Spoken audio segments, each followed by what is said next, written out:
Hello! Today I'm going a little bit out of my depth, a little bit out of my comfort zone, and I'm going to be reviewing a new album that is orchestrated, quote-unquote classical music. This album, titled Mythologies, has been composed by Bangalter, better known as one half of Daft Punk, and recorded by l'Orchestre National Bordeaux-Aquitaine. I thought I would react to this album because it's good to step outside what you usually know. I won't be able to make the same kind of references to other music necessarily. I know some classical music, but I couldn't tell you the difference between everything by, say, Bach and everything by, say, Beethoven. I might be able to pick apart, say, the difference between Bach and Vivaldi, but that would be about where my knowledge base kind of sits. But seeing that Daft Punk probably won't get back together anytime soon, I thought it might be something to react to. Regarding that, there was an interview recently with collaborator Todd Edwards, I think that's his name, who said that it would be somewhere in the pipeline that they would get back together.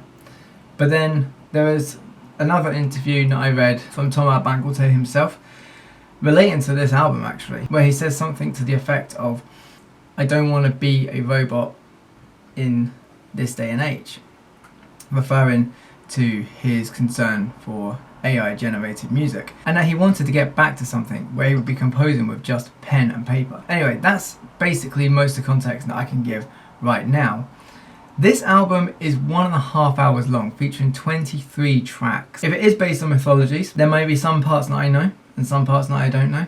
All the titles are in French. I'm not going to bother pretending that I know live what all of them mean, but it'll come up on the screen. So with that said, let's get into this. So the first piece of music in this is called Premier Mouvement, First Movements.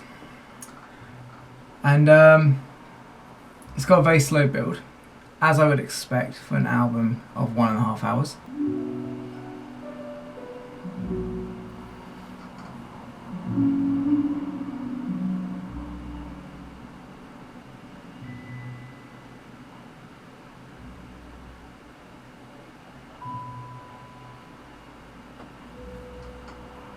Some very gentle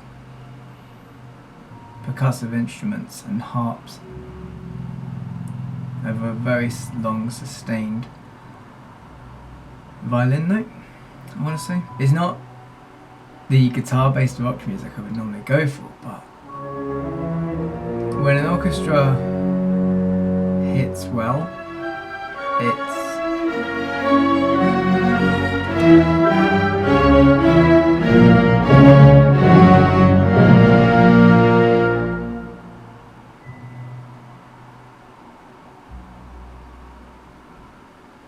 quite a forceful thing, is what I was going to say.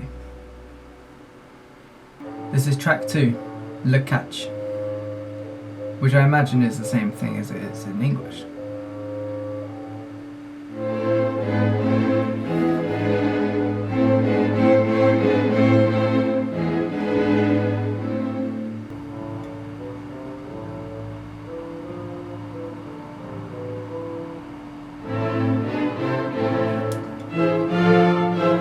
There's not much I can say about this one that I particularly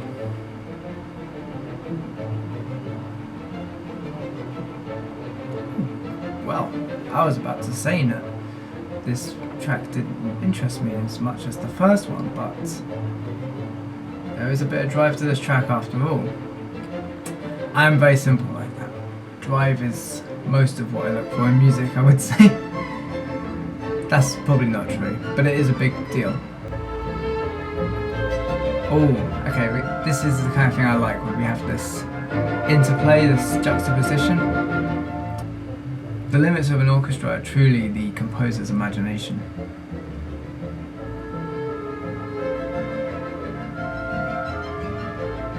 This is why they've held on for so long. Or at least a big part of it, anyway. I don't doubt that there is a cultural element to that.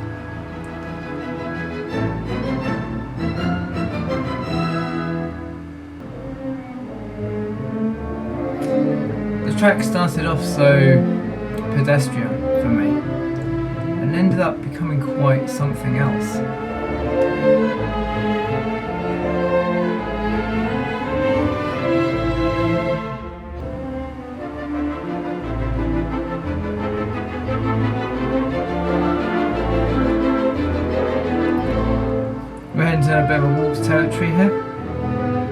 Not even a bit. Full onwards.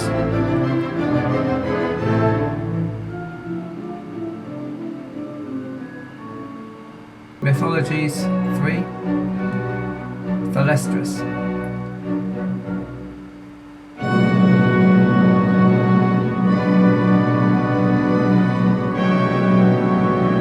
Much more dramatic than what we've seen so far. I'm expecting a lot of this because it's based around mythology. I am not familiar at all with the name Thalestris.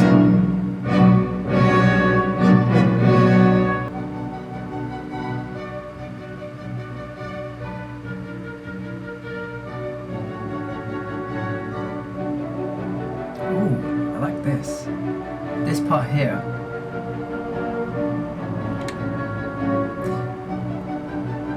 Being as unversed as I am with orchestras,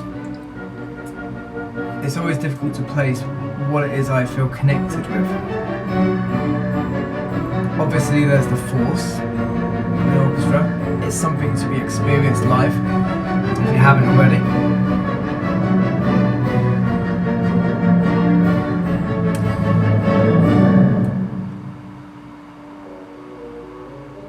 But it's also the way that it feels when you're in the space, that you can feel the music moving around,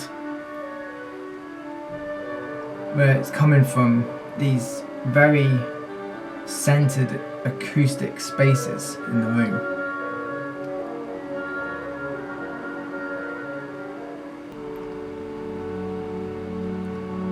This is the 4th track on the album, Gémeaux I. Or I believe that means the twins. Part 1. It's a very short piece, clocking in at just over 80 seconds.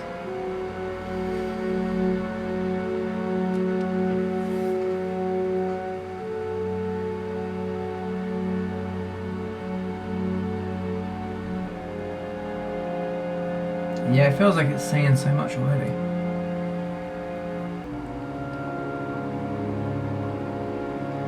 We're not seeing the same level of juxtaposition and interplay between the layers of instruments, but then there is less time for it to evolve into that. Before we move on to track 5, Mythologies 5, Mythologies 5 maybe, Les Amazones. Again, you can probably work out what that means. The Amazons.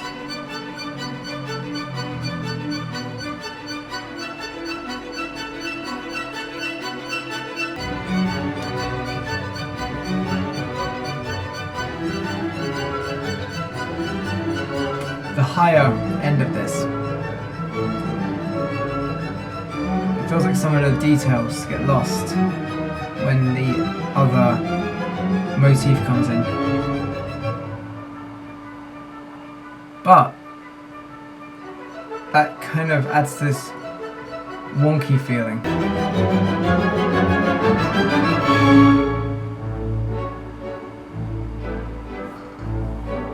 And there was a sudden change there, wasn't there?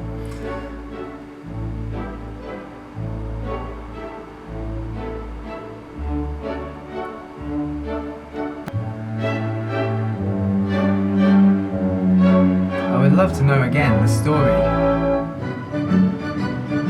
behind what the Amazons, or behind how this refers to the story of the Amazons, the mythology.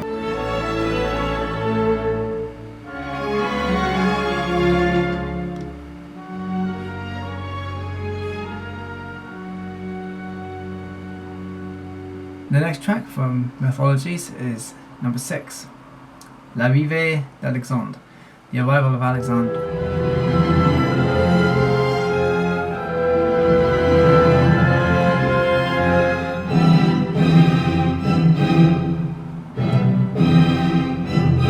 This feels like a very classical film score.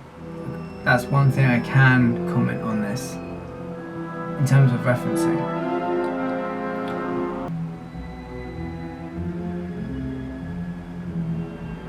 Foreboding.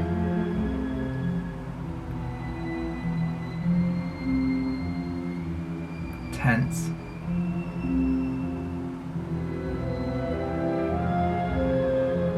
Mysterious.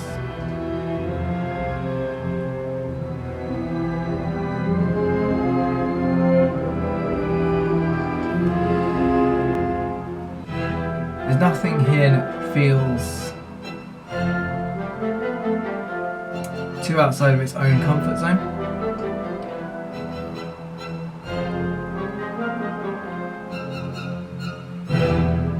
The arrangements are interesting, but the chord choices, the melodies, the motifs are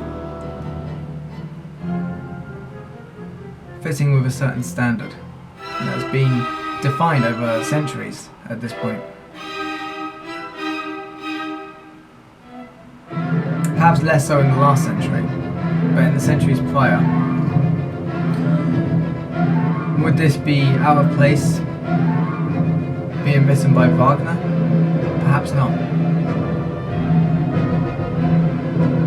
But it's rich, and it's well versed.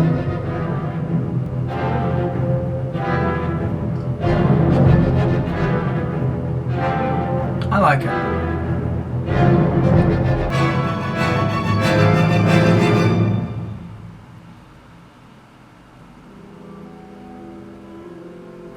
Ending the track there would have been a great marker of tension, but he completes it.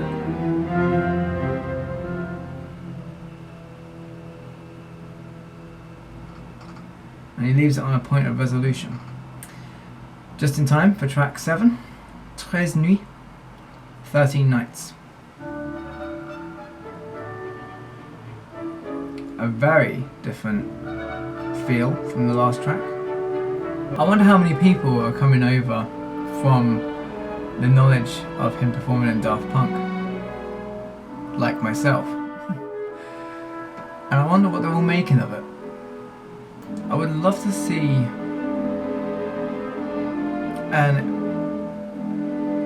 a bit more experimentation, let's say, particularly with regards to time signatures.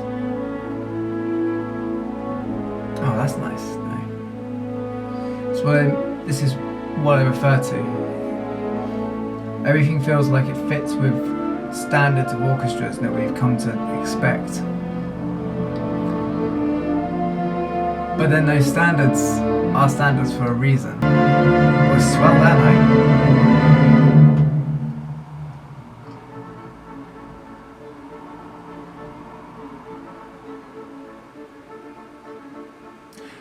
In rock music, a swell like that I would be expecting, hoping for even, a release of the tension. In this, whichever direction it goes in, it will be somewhat interesting. Because either it makes that decision or it doesn't. And in either case it's making one statement or the other. Track 8, Danae. Again, not a part of mythology that I am remotely familiar with.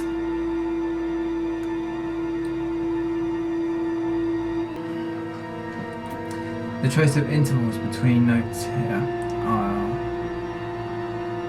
clearly designed with creating that kind of foreboding, eerie quality.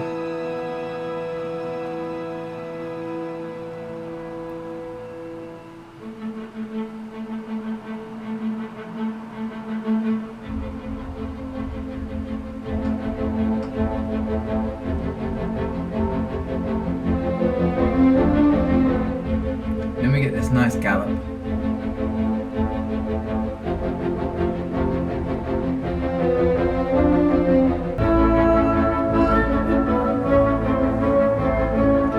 And again we have this complete turnaround of that foreboding quality from not even a minute ago.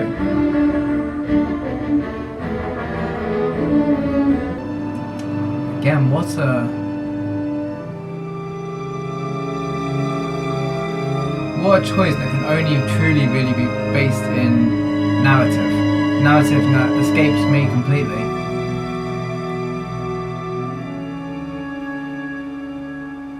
Track number 9. Zeus.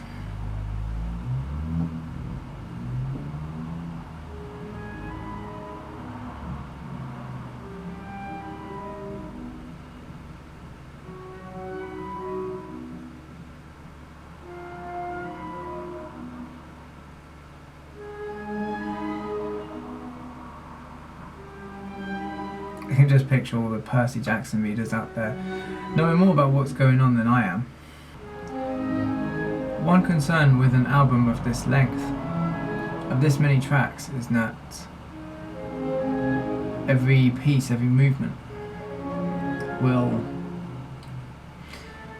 kind of blend together, kind of mesh together. So far it has not done that. Every track has had very much its own character. Now, we have the track that was released as a single some weeks ago, L'accouchement. I should know by now what this refers to, but I remembered that it was a very tense piece, something which grabbed my attention.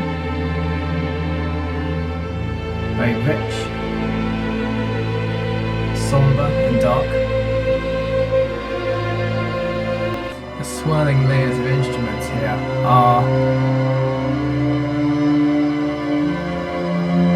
so impactful in terms of the wall of sound. And I've not even witnessed this in a live setting.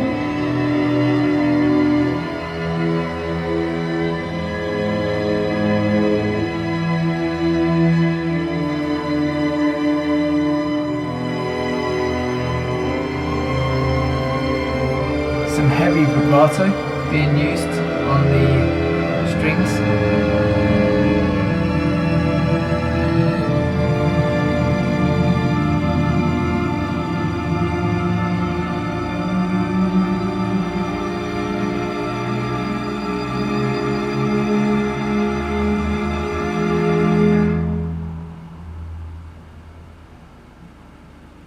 I believe where it goes next is a similar idea. But now we have these chimes just really pinning the whole thing down. Much like the last track, like Zeus,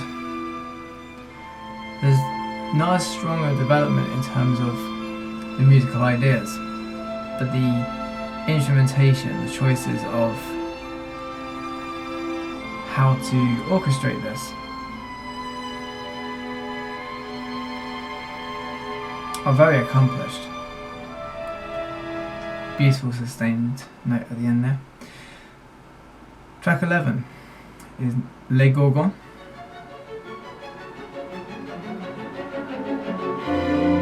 I assume this means the Gorgons.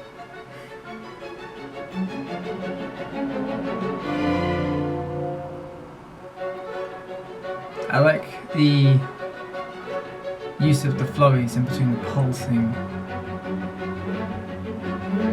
bass note. We're seeing perhaps a little more percussion in this track than we have seen so far in the album.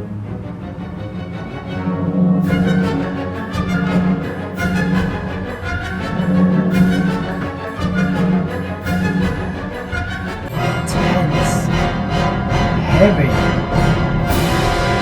powerful piece in a very short space of time there. This track clocks in at just under 3 minutes.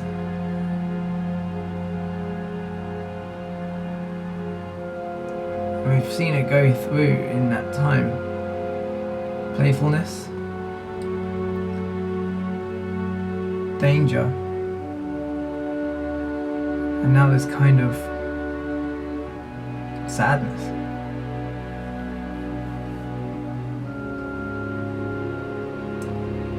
Played out like a great tragedy.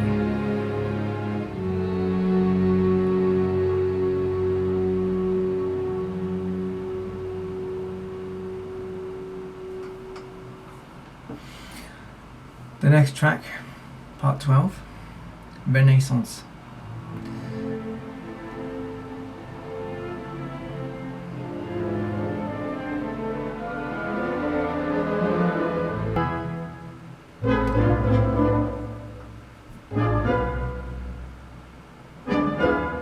This is definitely a track full of ideas that are based in moving from one stage to the next, moving the listener from one place to the next.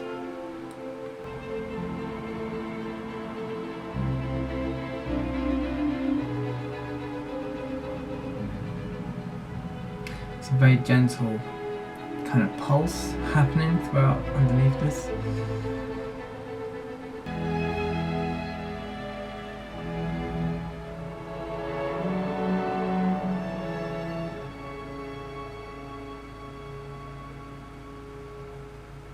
Here is track 13, Le Minotaure. It's the longest track on the album so far. In fact, actually, I think it may be the longest track on the album overall. Clocking in at over 7 minutes.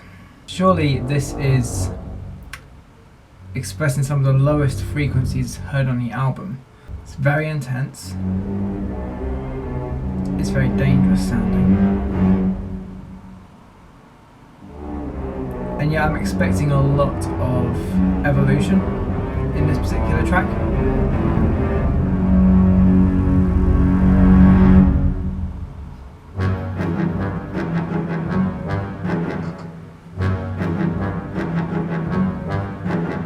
The part of me that loves these big, dramatic kind of moments that you get in metal music is the same part of me that is enjoying this track quite a lot. But I want to see what they do here.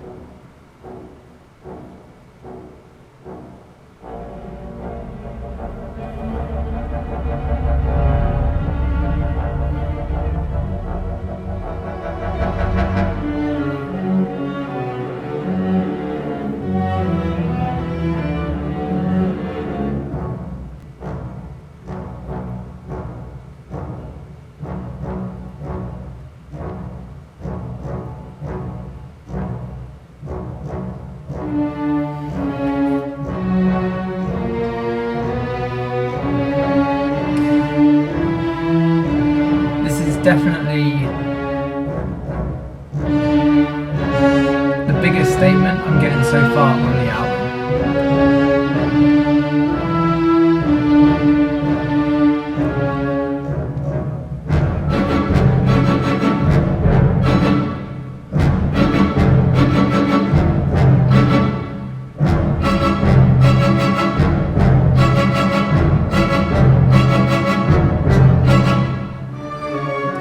What I was saying earlier about wanting to see some interesting time signatures and whatnot.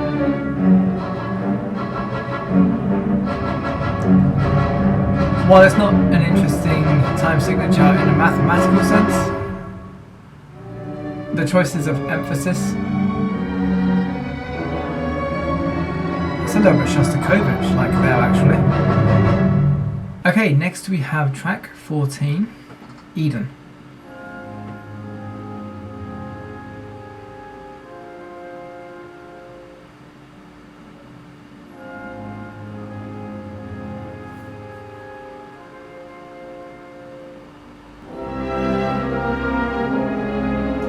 So accomplished as a composition. Do I feel like it is enough for Bangalter to stand out? I don't know, but enough to be enjoyed and listened to analysed by someone who knows more about this style of music than myself. Yeah, I think I would be correct in saying that is accurate. Track 15, Arès. At least I think that's how we might pronounce this. Arès, the god of war, if I'm not mistaken. The Greek equivalent to Mars.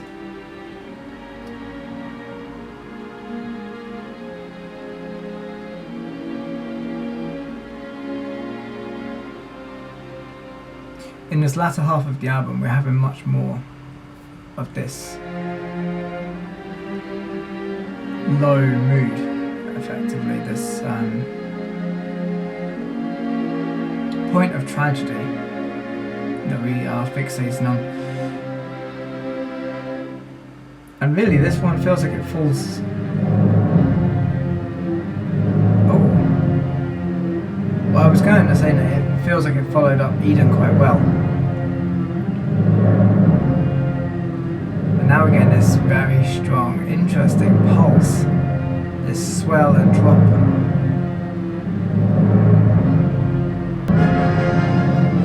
Some interesting ideas in this piece of music. I'm not sure if they...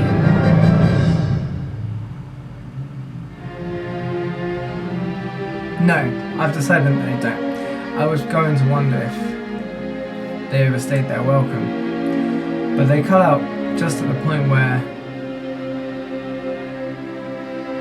that would no longer be the case. In track 16, we have a dedication to Aphrodite.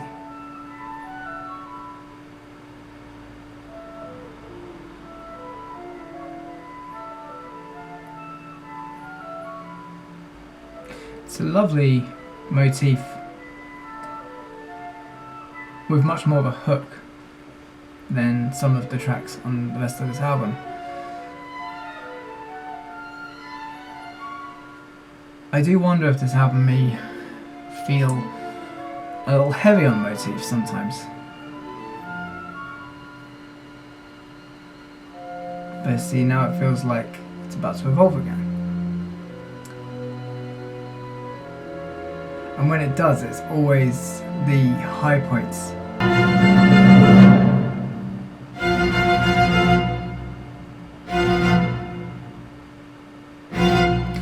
The latter half of this album features some really interesting ideas regarding timings.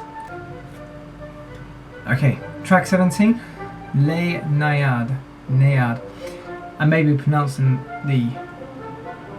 I may be butchering the pronunciation, should I say. In any case, this sparse kind of jumping around of notes. Again, we are seeing more of sort of interesting ideas being presented now.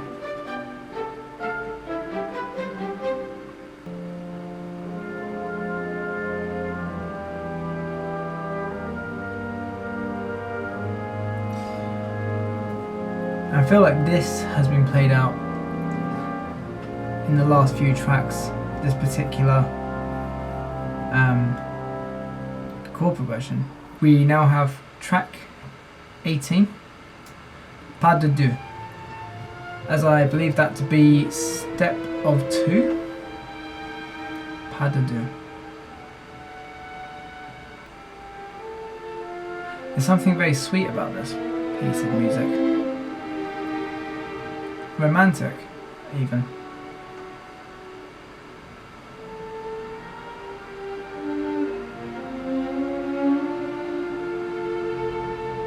This is strangely, perhaps, to me at least, the most contemporary sounding.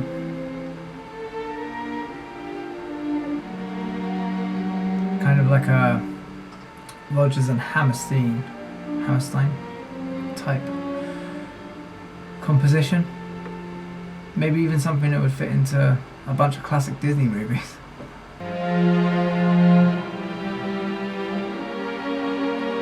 Notice again, we have this leitmotif that is running throughout much of the album by this point.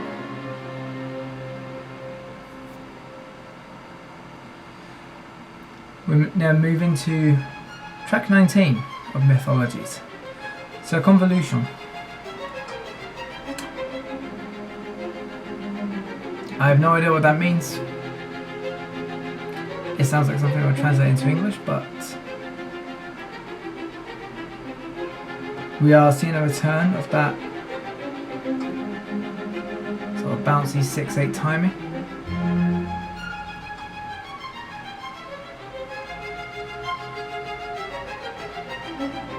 It's got a lovely circular motion to this one.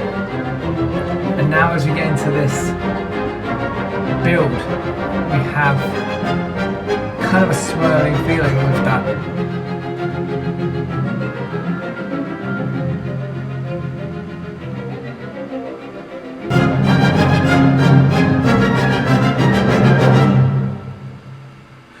Nice ending. Nice choice of leaving it unresolved. Les Gémeaux II. Again, I believe this means the twins.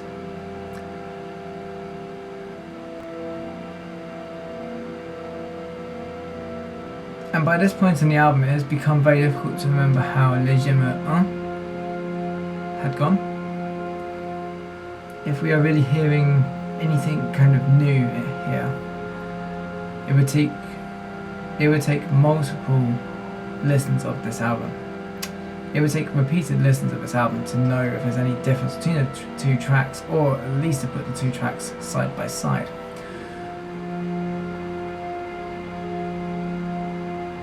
Again, very short. Clocking in again at 82 seconds long. And with that, not having much room for evolution, for progression.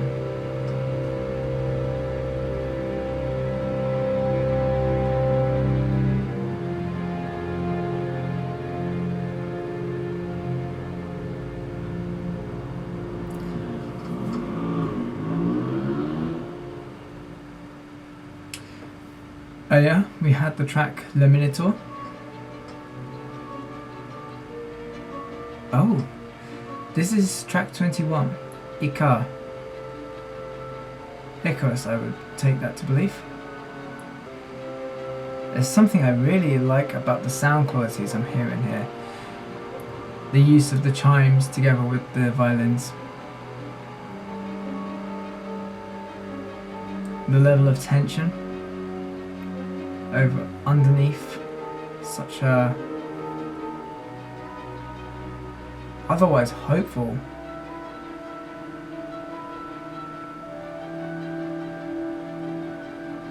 it's an interesting juxtaposition.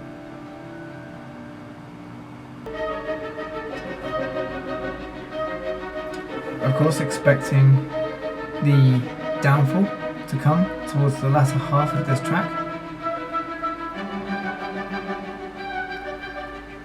preceded by a moment of glory.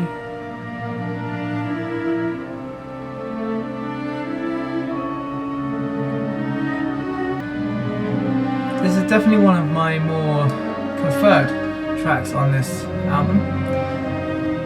Hard to say if I have a favourite at this moment in time.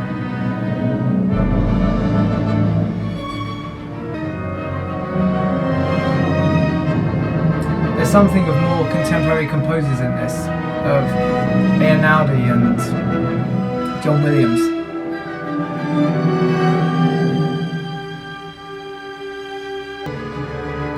How will this end? Knowing the story of Icarus,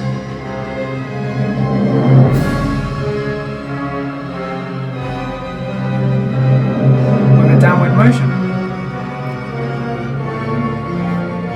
A literal downward motion, of course.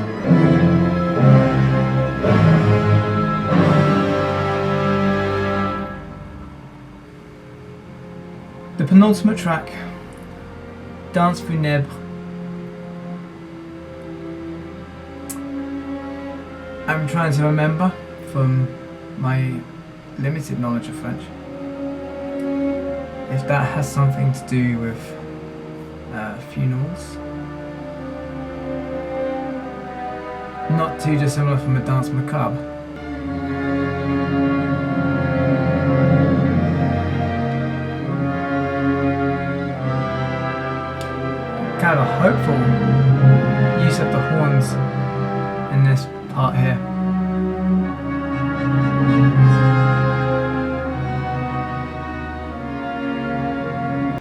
final track on this album, even though we've seen so much of it already in the form of Arès and the Minotaure. La Guerre, the war. We're definitely expecting those grand, very somber and heavy movements in this final piece. I would suspect the Bangalter has featured on, say, Classic FM here in the UK at some point in the last few months.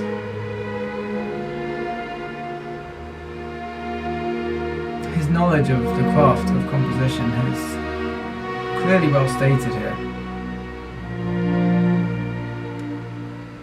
And if there was ever any need to prove that,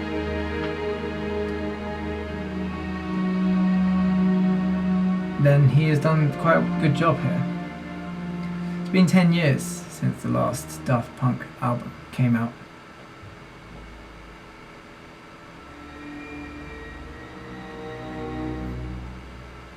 And what we're seeing here is a huge step in the sonic vocabulary he presented.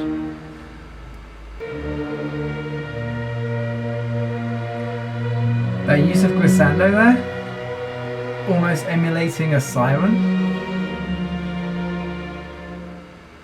That was very well accomplished, very well put together.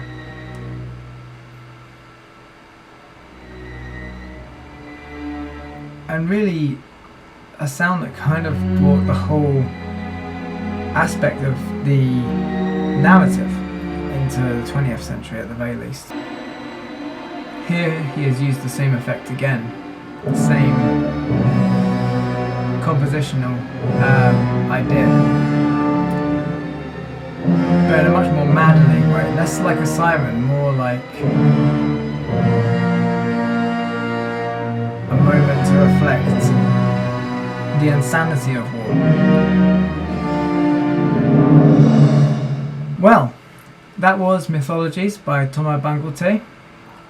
I hope that I got across in the edit of this video, which will no doubt be quite harsh given the length of this album. It's so difficult for me to put it across in words how this album is experienced over the full length of time. There's a lot of evolution from the beginning to the end, and yet at the same time it feels like it's tempered with the use of standards, essentially, in the whole world of composition and working with orchestras.